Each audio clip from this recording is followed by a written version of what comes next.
was learning English, this is what my teacher said. There's an old saying where if you encounter the same word or vocabulary three times, three different situations, then it becomes yours.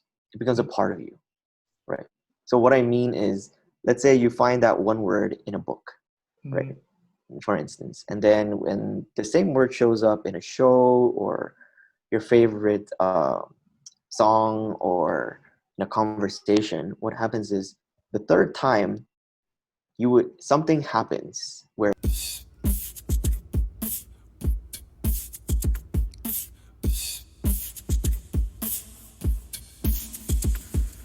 You're listening to Rome is in Manila, a podcast with the pandemic as its ground zero. I am Rome Juanetas. I am not your friend yet. Listen as we transcend through space and time, discussing misadventures, noise, and learnings with guests who are learning and learning and learning things. Tune in. Stop being a stranger. Be a friend.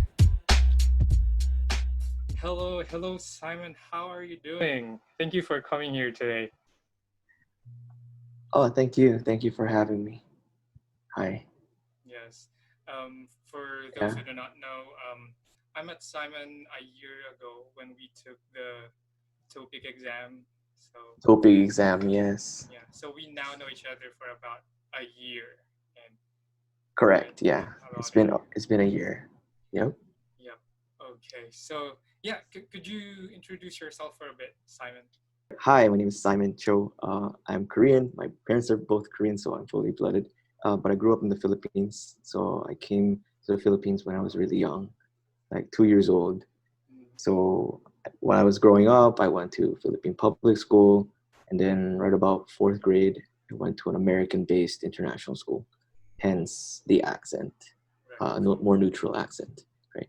So for college, I was a bit ambitious, I guess. I wanted to go to the States, so Mm, I went there and studied my BA in management, mm, and I moved to Canada because I wanted to see the other part of North America. mm, So, and I finished my degree there, and I worked office jobs, all kinds of different jobs, mm, and but it didn't really suit me. I was actually initially planning on like becoming a Canadian like permanent resident, but mm, things happened, so came back to Korea, worked there. I It was too stressful, so I came back to the Philippines, yeah, and taking up my MBA. Yeah. okay, I see. Mm-hmm. Yeah, thank you for like letting us in through your journey, like up until Journey. now. Thank you. No problem.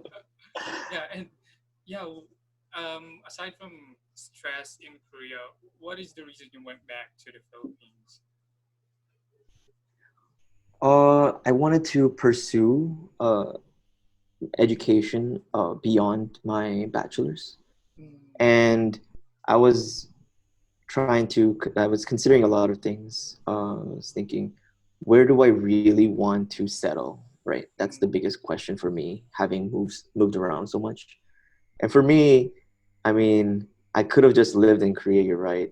But mm, for me, Philippines felt more at home. So I came back. Yeah, I it's way see. more laid back and chill here. And no one's really trying to pressure if you're not doing anything. So I kind of like the lax, take my own pace vibe. So yeah, that's the Okay. biggest reason why I came back. Wow. So you're saying that you're willing to settle here in the Philippines? Yeah, yeah. At least maybe 10 more years. 10 more I years. actually like the yeah. I actually like the what is it, Southeast Asian vibe. Mhm. So if I were to move once more in my life ever, then it would be Thailand. Thailand. Oh, Thailand, yeah. But then, as of now, I really like just chilling in the Philippines. I see. Yeah. That's really hmm cool. And what are you currently doing right now in terms of career or So studies? in terms of, well, my study, I graduated in management, right? Mm, So that actually helped me, opened a lot of doors for me to work in a more office and business setting. mm, But so most of my position was like more administrative assistant and just office corporate slave. but but now right now I didn't want it to take up too much of the work, so I'm a full-time student doing my master's degree and part-time teaching Korean. So I used to teach English, but now more in Korean, and I translate documents. And yeah. I see. So you're Hmm. taking your MBA, right? Yeah. Okay. You're a full-time So in student the and then, mhm, Philippines, yeah. yeah, Oh yeah, in the Philippines, pretty well-known school, right? Ateneo. right. Yes. So yeah, I'm taking up MBA there. Yeah. Cool. That's awesome. And how long have you already been taking your MBA? Are you graduating soon? How's it going? I would say like three more. So in the Atenean system, we have like trimesters. Mm-hmm. So I think I just need three more semesters, which is Mm, about 1 year I left see. to like graduate. Yeah, All right. I see. It's it's raining almost right there. now. Can you hear the rain? Yeah, I can, Okay. It's but it's gonna be fine. recorded, but Yeah, we'll see. I don't know how the audio will come out with the rain, but if you can hear me, that's yeah, that's for the best. I can hear you, no problem. Yeah. Okay. Cool. All right. Mm-hmm. So yeah, so last year we met because of the TOPIK exam. Now I want to ask you about Hmm. Koreans taking the TOPIK exam. Like, why do Koreans even take the exam?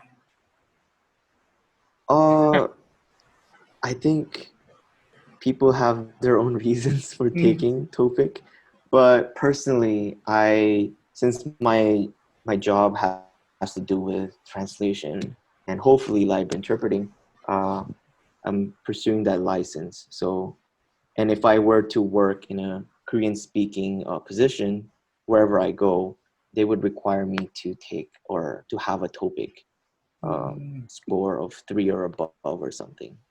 Yeah. I see. But that is Hmm. because you didn't finish your studies in Korea, right? Or is Yeah, it? I actually never schooled in Korea. Yeah. Oh, okay. So that's probably why.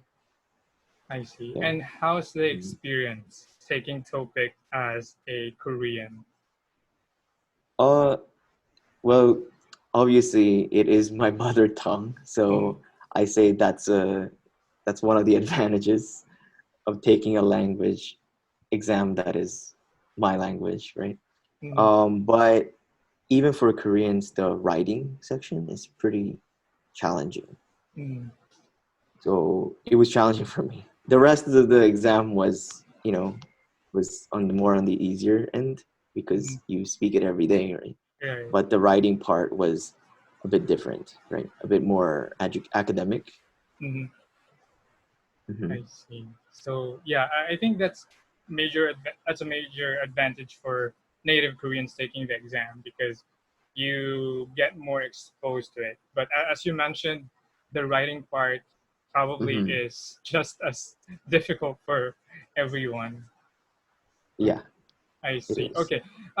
Would you have any tips for people who are preparing for TOPIK? Because I'm not sure if it's gonna push through, but if it is, I think another exam will be happening next month in Oh, October. next month. Yeah, Wow. probably if it's gonna push through. I'm not yet sure. I didn't hear any news, but yeah, tips. Oh man. Well, for me, it's more on the writing, right? Mm, So I could tell you a little bit of how to improve your writing. mm, So if you've done a lot of writing done in English, right? It's the structure is very similar, right? You you need a topic sentence, right? Supporting ideas and examples. But the key thing is you have to try to take all your subjectivity out, right? You need to use facts mm, and try to sound as objective as possible. Because if you have any sentences that has like I thinks, right? mm, Or if you've learned Korean, then it's like 것 같아요, right? mm, Like a I think or it seems like. then your argument is very strong.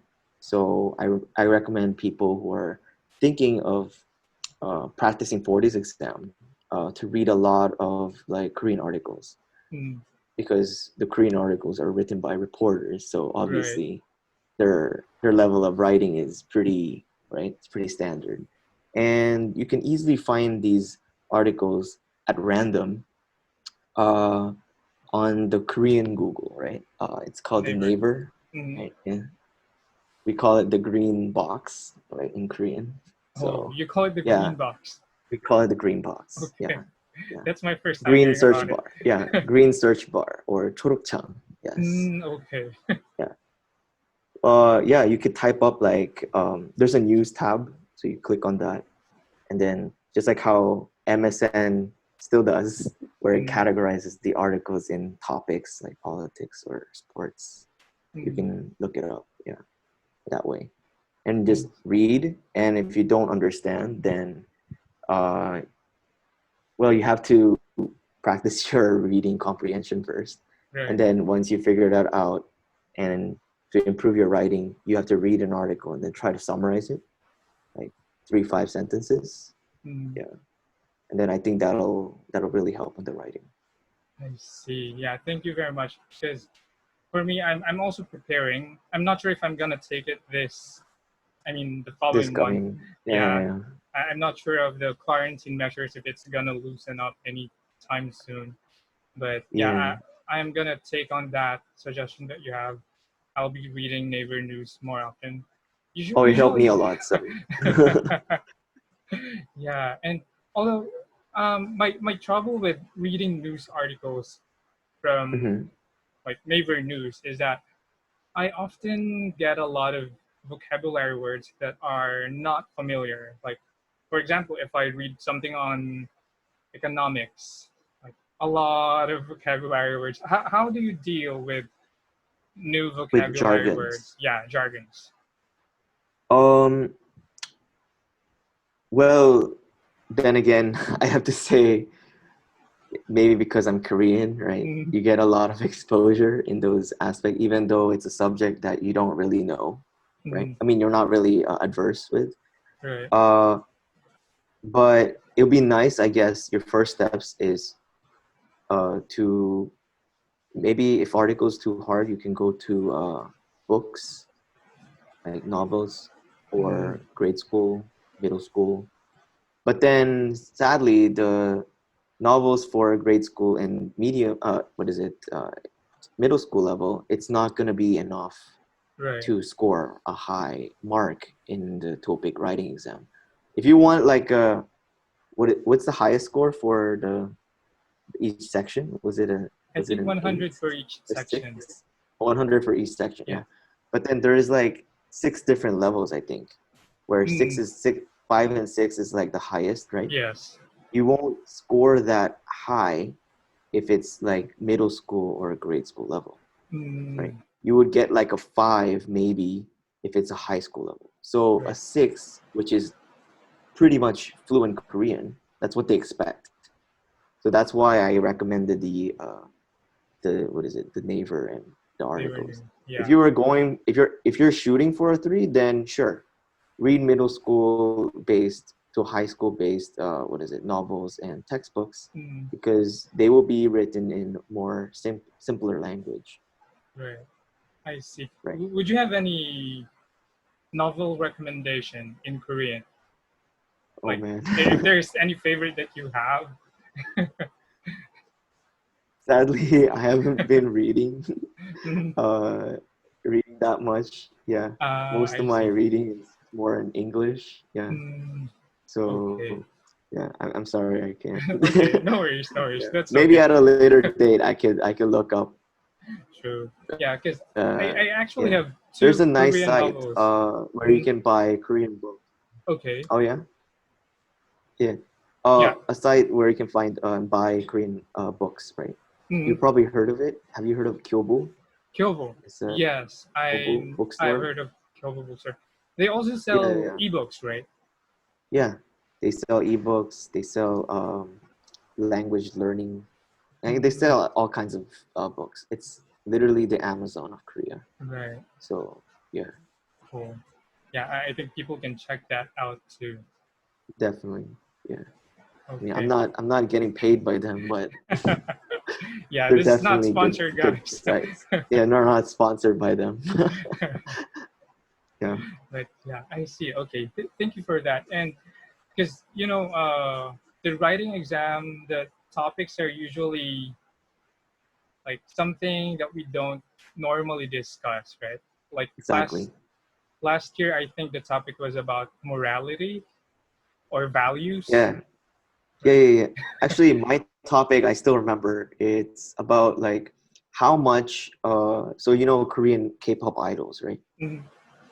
So my topic was actually pretty interesting. It was about how much of their life, right, should be personal versus public. Oh, So how much should they balance, right? And what are the sides? Like you have to pick a side. Like they should be more secretive about your private life, or they should just be open about it, and they should live their private. I mean, they should show off their private lives as if it's just public mm, information. wow, So you know, so it was an interesting topic. Yeah, I right. had fun writing about it. Yeah, Yeah, I'm not sure if I can explain myself. I mean, explain that topic in Korean, but yeah, that's yeah, cool. yeah. I wrote it in a more because I've lived abroad as well. Mm, I gave a more Western perspective. So mm, I talked about how Koreans usually think this way, right? Uh, being very secret about their personal lives because private lives is private lives, so mm, should not openly whatever discuss or show. mm, But the Western side of it is there might be flaws and pitfalls, but it's not always bad, right? mm, It's sometimes nice to be more personable, more human right, uh, when you're showing off your life. So true. yeah. Wow, Obviously, you don't want to show off your bad sides, but true. yeah, And yeah, actually, that's a very good point that when we write for the test, it's not just about the grammar or the vocabulary words that we know, but we're also it's putting in not. Yeah. our viewpoints on the paper that we're writing. Yes. I see. Okay. Hmm. Still on writing, another question that I have Sure. on writing. Go for it. Since it's a timed exam, how do you Yeah. manage the time for the writing? Because I think this is the part where people run out of time mostly. Like most Korean adolescents, I have been trained to write. But I wasn't trained so much to write in Korean per se, but I was trained to like in writing in Mm, general. So when I was preparing to go to the States, I was doing SAT practice exams, right? And the SAT practice exams are like, or the writing section is they only give you 25 minutes. mm, So I don't know about now, but they only give 25 minutes before. So you have to sketch an outline really mm, quickly, 3 points, mm. 3 examples, maybe Oh, 2 examples on each point, and then like intro, 3 points with evidences, and then conclusion. Bam, right? It's a whole package. So I sketched the outline really quickly on a scratch paper, and then just bolt and then just write about it. And then what I do last, because the TOPIK writing exam, they give you an hour, right? An hour or 45 minutes, I don't maybe. know. I, They I give you I'm not sure, but quite a yeah, bit of time. right, They give you quite a bit of time compared to the SET, right? right. So what I did last is write everything in like 30 to 40 minutes, and Mm, then went back to it and then saw like which part I could improve so that it sounds better, mm, or it's using more or challenging grammar points, right? mm, So yeah, you revisit it afterwards. So make sure you're not thinking about the grammar so much to begin with. Just mm, write down what you have to say first, and then revisit it and be like, add more grammar points, improve your writing, or improve your sentences. Yeah. It used to be, I think, very strict where every character needs to be in each boxes. But mm, when I asked the proctor, they were like, oh, it's fine. So they're not as strict. So don't try to write it legibly, but don't take too long to write it very like in a very neat way. I guess it saves time, right? Actually, yeah. About that, I was actually thinking because I think this is a bit too technical, but writing numbers on the Yeah. boxes, I think some Hmm. numbers can be put in one box together instead Hmm. of like separately. But yeah, Hmm. those technical stuff, like you mentioned, it might not be as important as the actual writing itself. Yeah. I mean, as long as readable or legible, Mm, I think this is just my totally my opinion. That doesn't mean you have to write in like minuscule font size, right? mm, But I'm saying as long as the grader can read it and they right. like it, I think they will give you a decent score. Yeah. I see. Uh-huh. All right. Yeah. Thank you very much for those tips. Those were a lot, and I hope that Oh, people are sorry. I gonna. didn't want to like No, no, no, no. I didn't mean like overboard a you. lot Yeah. boring, but no, I mean those are a lot of helpful things that people can like put into action when they take the test next month if it's happening. And yeah, If it's and happening. Yeah. it's happening probably. Okay, now let's move on to a different topic because I know that you're Sure. studying Mandarin. Are you still studying Mandarin? Yeah, yeah, yeah. I right now is more self More studying, but yeah, self-studying. I've been studying Mandarin. Yes. Okay, so can you tell me more about it? Because yeah, you took classes and then now you're self-studying. Okay, so my Mandarin journey started when I was in high school. Mm-hmm. Uh, the unfortunate part is I didn't study Mandarin like continually, like without stopping.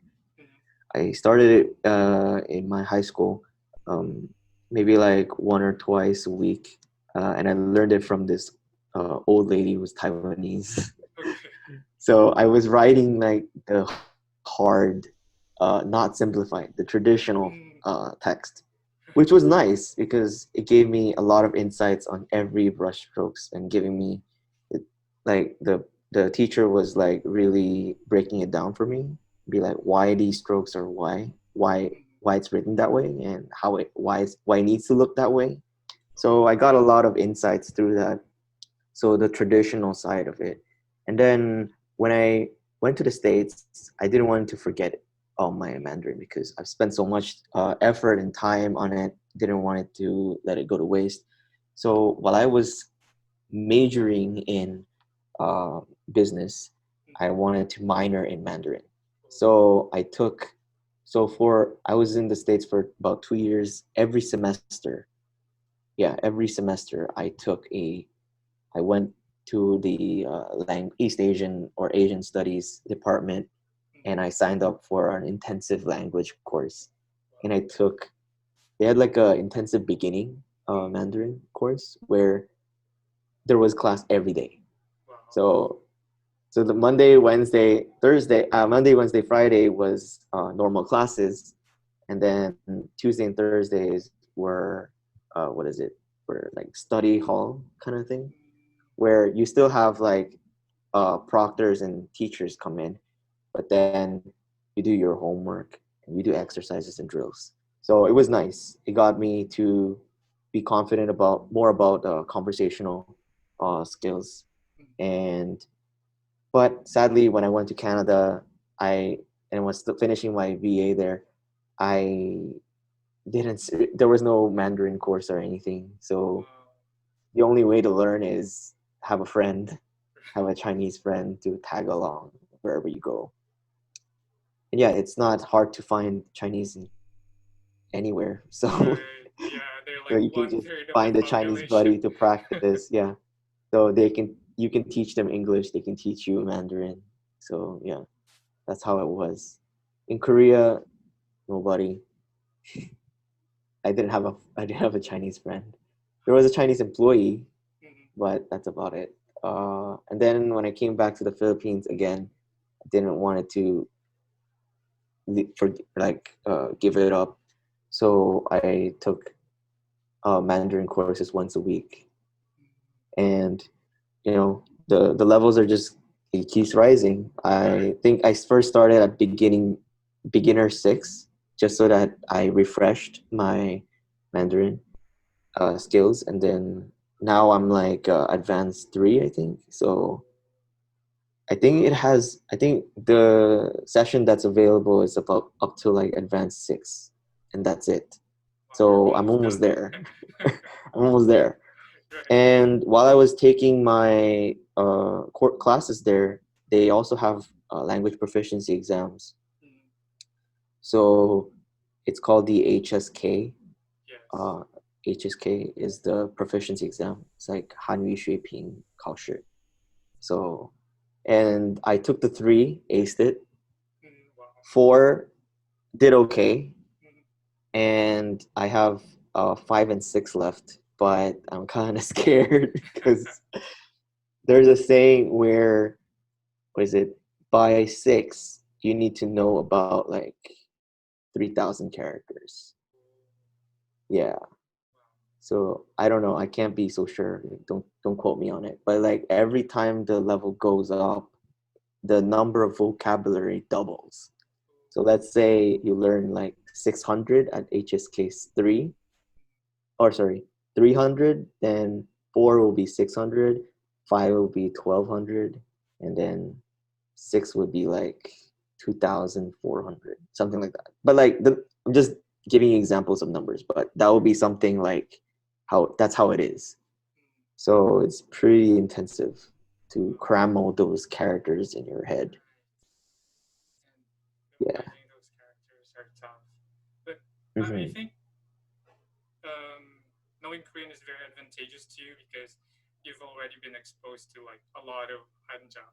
Yeah. The funny thing is, most Koreans, they learn Hanja first, right? While they're learning Korean, they learn Hanja because, as I've mentioned to you in our earlier talks, Korean, the language is backed up by Chinese characters, like about 60 to 70%. So yeah, it's funny because while I was growing up, I didn't know they were Hanja until I learned Chinese. So for me, it was the opposite, right? So while I was learning Chinese, I was like, oh, so it's actually Hanja in Korean. Whereas most Koreans would learn the Hanja with Korean, so they know it's coming from the Chinese language. So you know, yeah, doesn't matter which order you're learning. You're learning both anyways.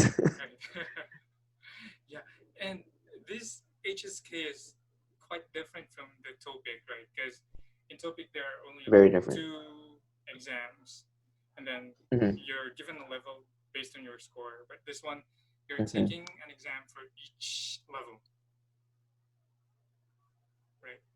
Yes. Yeah. So, yeah, each level. Yeah. One thing to know, the yes, yes, yes, yeah. You have to. Hmm. Correct. That's how it is. I mean, some people skip it, but I recommend doing it one at a time. It's like building on top of each other, right?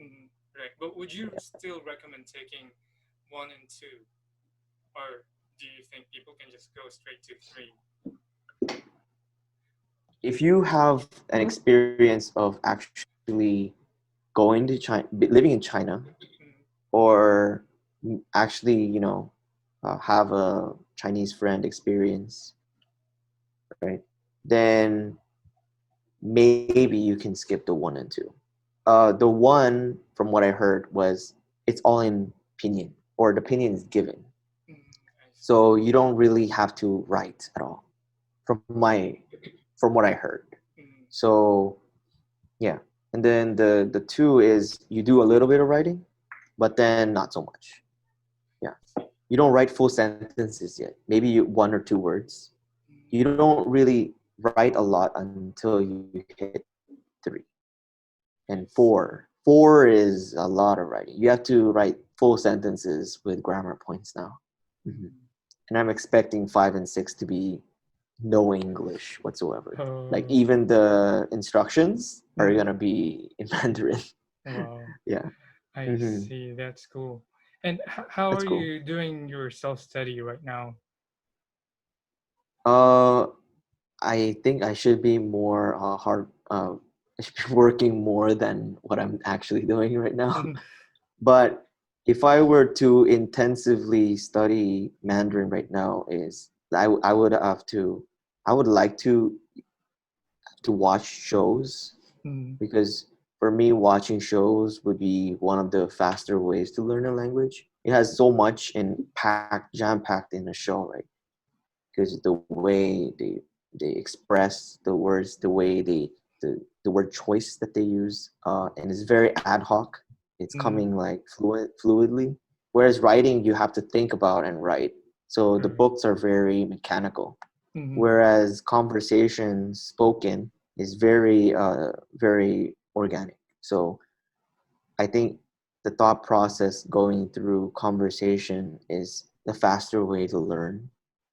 You can see their reaction, their faces, their tone, gestures, everything, right? mm, So I think watching shows for me would be the best way. And okay. then good, the cool part about Asian shows, I guess, in general, is that we have like mini subs, Mm, so words that are jotting out, right? right. So I don't know about other shows elsewhere, but I know East Asian shows for sure is you have these words that pop out. So Korean shows have Right. words pop out. True. Chinese shows literally have words that pop out, and what is it? A full blown what is it? Subtitle. Subtitles. Yeah. Mm, oh, So when they sing, when they talk, everything is in subs. So it must be a lot of work for the subber, but right. it's all in Mandarin. So it's really nice. You can pause the video and then Mm, listen to what they're saying and then look at the subs, right? right. And then the sentence structure is already there for you. So you can tease out and be like, why is it said that way? Right? Why is the order this way? You can learn the syntax of the sentence. So it's Right. a nice way, in my True. opinion. And yeah, actually, that's very, I think that's very relevant for people who are studying a language and they're already at like high intermediate or at Yeah, advanced and they yeah, feel like they cannot do any more progress. I think that's something to help them break the whatever they're trying to break. yeah. Hmm. Right. I always, one more thing that I want to add is I always see languages as learning a language, a hill and a plateau. So when you're learning in a certain level, it's Mm, fun, and when it's fun, it's a hill, right. right? And then once you hit this certain degree, right, you start to plateau. And when you plateau, that's like when the learning language becomes boring. But True. you have to go through that process in order for that next climb to come out, right? Mm, So I think it's all about practicing a lot, being exposed constantly, and mm, then you will feel that jolt of what is it, satisfaction again when you start climbing. But if you have not done anything while you're plateauing, then you don't know when that next climb will come, true. right? So Wow. yeah, I Oh think yeah. that's a good analogy, I guess. It's Yeah, always a that climb and plateau. true. Whatever language I experience, it was always the same. Yeah, that's really wonderful. Thank you for sharing that. I was actually going to ask you to give advice for Which one? people who are learning languages, but you already shared these things. So yeah, unless there's something else that you'd like to add on top of that, Which tips one? Learning. for Oh, tips language to learn learners. languages. Yeah. Uh, okay. So I can elaborate more Okay. on this topic. So while I was learning English, this is what my teacher said. There's an old saying where if you encounter the same word or vocabulary three times, three different situations, then it becomes yours. It becomes a part of you, right? So what I mean is, let's say you find that one word in a book, Mm, right? for instance. And then when the same word shows up in a show or your favorite song or in a conversation, what happens is the third time something happens where it immediately clicks, and then you can finally use that word more comfortably. Mm. But if you haven't experienced that same vocab 3 times in 3 different instances, you Mm. can't be like, I saw it in a book, tomorrow I saw it in a book again, right? That doesn't work. It needs to be like Mm. totally different medium, different instance in your life for it to actually become engraved in your brain somewhere, in your long-term memory, right? Mm. So that is that, I guess that's one of the tips I can give. And the semi-shortcutting method of learning a language, I say semi-shortcut because there is no shortcut, Mm. but a semi-shortcut of learning a language is to memorize by phrases and not by just Mm. vocabulary. A lot of us, what we do is we try to learn the vocabulary only, right? So Right. like 50 words, 100 words, bam, right? But you might learn 100 words, but realistically, how many of them does it retain, right? Maybe like Mm. 10, right? If you're lucky, you picked up like the 10 of it out of 100, right? Right. But if you learn the word in a phrase basis, what ends up happening is your conversation is much faster. So let's say you learn this one word and you love this word because it's your brand new word, Mm. right? You make, let's say 20 or 30 sentences with that 20 phrases. Not, it doesn't have to be a long sentence, just phrase with that one vocab. And then you memorize the phrase. So while you're talking, what ends up happening is while you're thinking, when you're pulling that out of your long-term memory, you would Mm. not only pull out the word, you would pull it out as a phrase. Right. So you might pull out as a phrase, and suddenly you sound more authentic. Mm. you sound more confident. You True. sound like as if you own that word. So I guess that's one of it. One of the that's one other way to do it.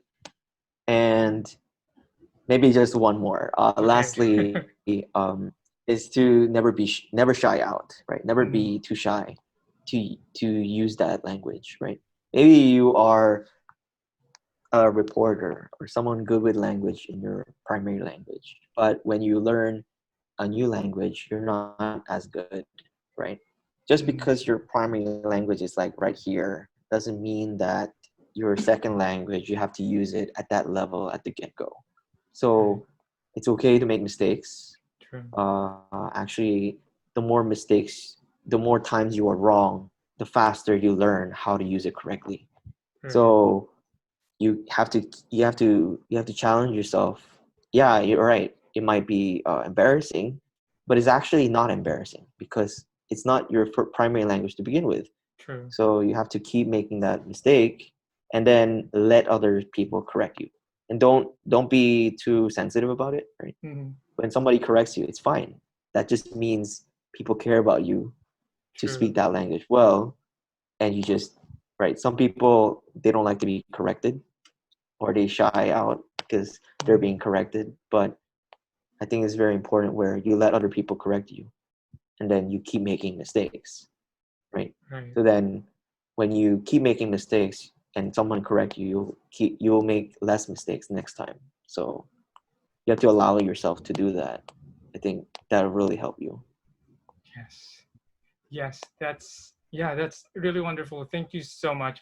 Okay. So I just do a quick recap of these last Yeah, gems sure. that you've shared, so that people can also process them. So actually, before I ask you the question, you shared about the heel in Plateau, and that's really wonderful. So people out there who are studying, just go through the Mhm. plateau if you're going through it, and just go on until you see the next hill that you're gonna Exactly. climb. And Hmm. then the other one that you mentioned is um, multiple exposures of the same word in different Right. instances, Correct. and it becomes yours once that Right. happen at least three different instances.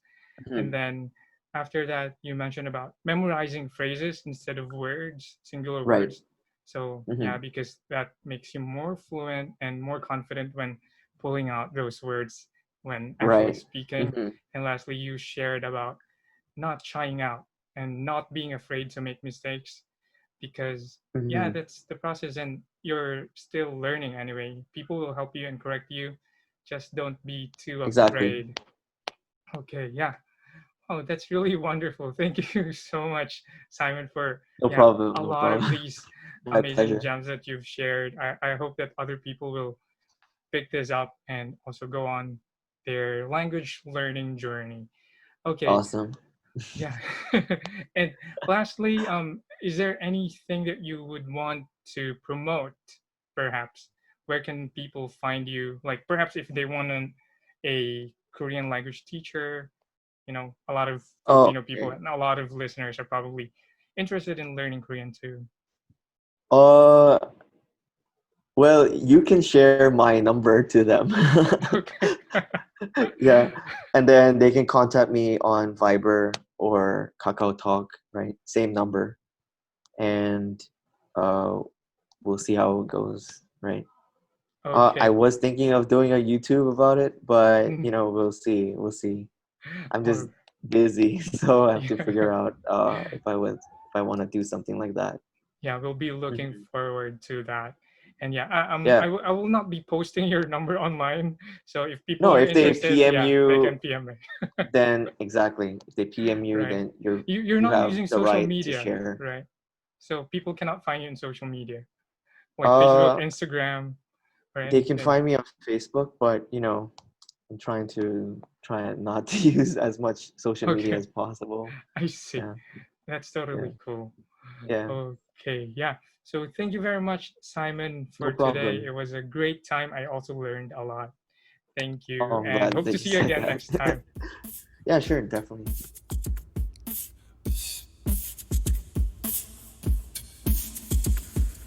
You're listening to Rome is in Manila, a podcast with the pandemic as its ground zero. I am Rome Juanetas. I am not your friend yet. Listen as we transcend through space and time, discussing misadventures, noise, and learnings with guests who are learning and learning and learning things. Tune in. Stop being a stranger. Be a friend.